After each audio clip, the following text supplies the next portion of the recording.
Live from the world's capital markets, here are the latest financial headlines brought to you by News Factory. Hello and welcome to Wednesday's financial news. Stay with us for more market headlines. The dollar-yen pair rose 0.5% in the last session. The MACD is giving a negative signal. The Bitcoin-dollar pair dove 1.9% in the last session. The stochastic indicator is giving a negative signal, going against our overall technical analysis. The gold-dollar pair plummeted 1.2% in the last session. According to the RSI, we are in an overbought market. The oil-dollar pair corrected downwards in the last session, falling 0.1%. The stochastic RSI indicates an oversold market.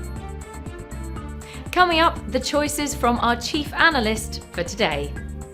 Oil prices rose as geopolitical tensions in the Middle East continued to spur concern, but gains were limited on bearish demand sentiment and as the market waited for monthly reports from oil agencies. The dollar edged up before US inflation data, and the yen was on track to record its biggest daily drop against the greenback as expectations that the Bank of Japan could scrap its negative interest rate policy faded. Asset manager Van Eck's spot Bitcoin ETF saw record daily inflows after cutting management fees to 0% for a year to make it more attractive.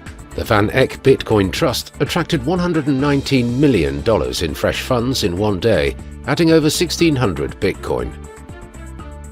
Those were today's major economic events, and now moving on to world financial headlines.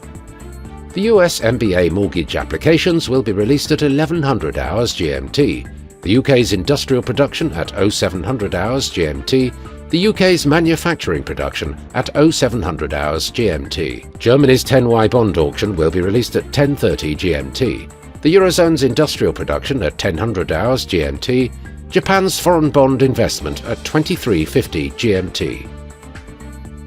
We hope that you've enjoyed Wednesday's market outlook. On behalf of all of us here, we wish you a productive trading day. Be sure to join us tomorrow morning for the latest news and events from the financial markets.